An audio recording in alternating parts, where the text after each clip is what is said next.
मैं ताजमहल बोल रहा हूँ। मेरे देशवासियों में एक बड़ा हिस्सा मुझे तेजो महाल के नाम से भी जानता है। आज मैं आपको अपने बारे में कुछ ऐसी बातें बताने वाला हूँ जो शायद आज तक आपको किसी ने नहीं बताई होंगी। मेरे अंदर प्रवेश करते ही आपको एक रहस्यमयी मार्ग दिखेगा।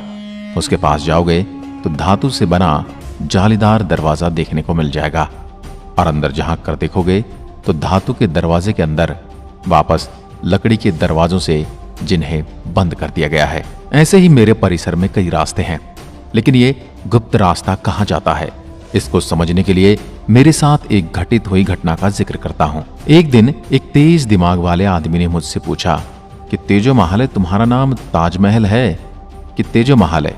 मैंने सदियों से अंधकारमयी रात से जागकर उस आदमी की तरफ देखा और दुखी मन से फिर से अपनी आंखें बंद कर ली, क्योंकि शताब्दियों से जो पीड़ा में मैं कराह रहा था, अब वो पीड़ा सहने का मैं आदी हो चुका हूँ। लेकिन आज उस सिरफिरे और बिना लाग लपेट के उस आदमी ने मुझसे पूछ लिया। उससे मेरे रोम रोम में हजारों हथौड़ों और कई प्रकार के प्रहारों का दर्द कुरेदने लगा। मैंने आंखें बंद कर ली, लेकिन मेरी आंखों से आंसुओं की धारा बहने लगी। तब वह आदमी फिर से मुझे सहला के बोल उठा, देखो अब रोने धोने का समय गया, मुझे अपना असली नाम बताओ, कोई कुछ नहीं कहेगा। जैसे नन्हे बच्चे को पुचकारते हुए उसको शांत करते हैं, उसी प्रकार मुझे भी उसने बहला फुसला के चुप कराया। लेकिन मैंने अपनी पेटी में मौजूद एक आखिरी बार मिला एक पेपर निकालकर मेरे मौजूदा मालिक का पता उनको बता दिया। हे महानुभाव, आप इनसे संपर्क करें, वो आपको मेरे असली और नकली नाम से परिचित करा देंगे। उस इंसान ने वो पेपर पकड़ा और फिर बोला, ये ASI यानी कि भारतीय पुरातत्व सर्वेक्षण भारत सरकार के अंडर आता है, उसका पता है। मैंने उनको बिना कोई हाव भाव में हाँ में उत्तर दिया और फिर आदमी सीधा ASI के ऑफिस में गया और वही सवाल उसने भी दोहराया। वहां उस आदमी को ASI के ऑफिस से जवाब दिया गया कि हमारे रिकॉर्ड में तो नाम ताजमहल ही है, तो हम ताजमहल ही बताएंगे। आपको उससे भी ज्यादा जानकारी निकालनी हो तो आप RTI लगाकर सरकार से ले सकते हैं। लेकिन वो भी भला इंसान था, उसने सोचा क्या लफड़े में पड़ गया मैं भी। वो फिर मेरे पास आया और फिर मुझसे सारी कहानी बता दी। मैंने भी बोल दिया कि मैं क्या बोलूं। वो आदमी भी बहुत टेढ़ा लग रहा था। उसने छुपा के एक किताब निकाल के मेरे सामने रख दी। मैंने सट से उस किताब की तरफ देखा। किताब का नाम था the Taj Mahal is a temple place. उसका हिंदी में अनुवाद होता है, ताजमहल एक मंदिर स्थल है। फिर मैंने उस किताब को कुछ घंटों में ही फटाफट एक सांस में पढ़ लिया, क्योंकि ऐसी किताब मुझे बहुत पसंद है और मैंने कई सदियों से तो अपनी आंखें खोली थी। इसको तो PN ओक साहब ने बहुत पहले लिख दिया था, आज से लगभग 18 साल पहले। मैं दुखी होते हुए बोला कि हे महानुभाव, आप 18 वर्षों की बात करते हो?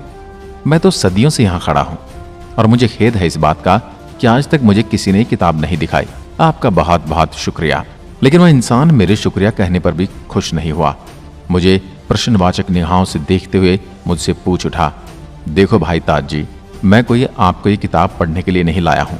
किताब में जो लिखा है उसकी सच्चाई बताओ मुझे। फिर मैंने दुखी होते हुए उस महानुभाव को अपनी पेटी से एक और कागज निकाल कर दिया। उस इंसान ने मेरे हाथ जल्दबाजी में उस कागज को छीनते हुए ऊपर लाइन पढ़ी। उस पर लिखा था 1991 वर्शिप एक्ट। फिर वह मुझसे रूठते हुए बोल उठा, यार ताज, तुम भी मनुष्य के जैसे पैंतरे दिखा रहे हो। मैंने जवाब दिया, मैं उस समय बना हूं जिस समय युद्ध के भी नियम कानून हुआ करते थे और एक बार वचन दे दिया जाए तो जान चली जाए तो भी वचन नहीं तोड़ा जाता। इसलिए मेरे मालिक ने जब यह वादा कर लिया था कि देश से तो अब मेरा मालिक चाहे तो मैं बता सकता हूं, परंतु मैं कैसे मुंह खोलूं। फिर भी थोड़ा ठहर कर सोच विचार कर अपनी आंखों के इशारों से मेरे परिसर में मौजूद कुछ दरवाजे बताए और पास में बुलाकर उसके कान में कहा कि मेरे नीचे 22 कमरे हैं और मेरे पीछे जाकर देखो, कुछ पिलर मिलेंगे पुराने, उनको भी देखो। फिर वह इंसान धीरे धीरे जाकर देखता है कि बिल्कुल नीचे 22 कमरे हैं और ऊपर की भी और दरवाजे नुमा कई चीजें बनी हुई हैं। फिर वह मौजूद अधिकारी से दरवाजे को बंद करने का कारण पूछता है तो अधिकारी बताता है कि भारी हवा अंदर जाती है तो मुमताज और शाहजहां के शव खराब हो जाते हैं, इसलिए बंद करके रखे हैं। लेकिन वह इंसान पूरे परिसर में घूम घूम कर देखता है। हर जगह पूरे परिसर में ऐसे छेद और वातानुकूलित छोटी खिड़कियां और दरवाजे बनाए गए हैं जिससे हवा अंदर जा सके। इसका मतलब मुमताज और शाहजहां के शव बिगड़ जाने वाली बात सरासर झूठी लगती है। फिर अचानक गुंबद की तरफ नजर जाती है। मेरे शीर्ष स्थान पर एक कलश लगा है और हिंदुओं के आराध्य देव भोलेनाथ की आकृति को दर्शाता अर्ध चांद भी नजर आता है। मेरे पूरे परिसर की दीवारों पे गुलाब के फूलों को उकेरा गया है। उसके फौरन बाद वो दौड़ा दौड़ा मेरे परिसर की साइड में जाता है। वहां मौजूद हिंदू पद्धति से बनाए गए इतने बड़े बड़े बेस्ट पिलर को देखकर वह चौंक जाता है और मन ही मन में हर हर महादेव जपने लगता है। उसके मन में जपे प्रभु के नाम को मैं सुन पा रहा था। फिर उसने घूम फिरकर मेरे पूरे परिसर को देखा। अगर आप मेरे परिसर को ऊपर से देखेंगे तो पाएंगे कि मेरे परिसर की सारी इमारतें लाल बलुआ पत्थर से बनी हुई हैं। सिर्फ गुंबद और ताजमहल के दीवारों को अलग कलर और इस्लामिक आयतों से ढक दिया गया है। इसमें आपको एक चतुर वास्तु संशोधन की महक आएगी। मेरे परिसर के ठीक पास में अति प्राचीन सिद्धेश्वर महादेव मंदिर मौजूद है। वहां पर एक सरकारी बोर्ड भी लगा है, आप उसे देख सकते हैं। उस मंदिर के प्रांगण से आप ऊपर नजर उठाकर देखोगे तो ताजमहल की किलेनुमा दीवार दिखाई देगी। वो एकदम साफ साफ दिखाई दे रहा है कि लाल बलुआ पत्थर से बनी है। यहाँ पर सिर्फ मंदिर होने के सबूत नहीं है, अपितु वहां ये मंदिर कितना भव्य और विराट रहा होगा उसके भी सबूत मिल जाएंगे। जो गुप्त और बंद दरवाजे आप मेरे आसपास में देखते हैं, उनसे सीढ़ियां मेरे परिसर के नीचे की ओर जाती हैं। ये जो दरवाजे आप देख रहे हो वो कुछ वर्ष पहले नहीं हुआ करते थे। उसी के समय किसी ने मेरे परिसर के नीचे जाती हुई ये सीढ़ियां की तस्वीर ले ली थी। वह आज भी मैं आपको दिखा रहा हूँ। कहा जाता है कि लाल किले और मेरी बनावट लगभग समान है। वहीं शिल्पकला और वास्तुकला से मुझे बनाया गया है, परंतु मेरे परिसर की मुख्य इमारत और उसमें मौजूद गुंबदों की सारी इमारतों से अलग कलर और रंग रूप दे दिया क्या प्रतीत होता है। परिसर में मौजूद दरवाजों पर हिंदू मान्यताओं के अनुसार चढ़ावा चढ़ाने वाले आज भी मेरे परिसर में मौजूद गुप्त रहस्यों के ऊपर चढ़ावा चढ़ाते रहते हैं। मुझे दुख महसूस होता है कि वो सभी भक्तगण सीढ़ियों से नीचे जाकर सत्य को देख नहीं सकते। मेरे परिसर के मुख्य इमारत के अंदर 2 कब्र फिलहाल मौजूद हैं और उन कब्र के ऊपर एक कलश से पानी की बूंदें टपकती रहती हैं। ये मैं आपको सहज होकर बता रहा हूँ, लेकिन मेरे हृदय की गहराइयों में मौजूद पीड़ा का एहसास समझने के लिए आपको मेरे एक एक शब्द पर गौर करना पड़ेगा।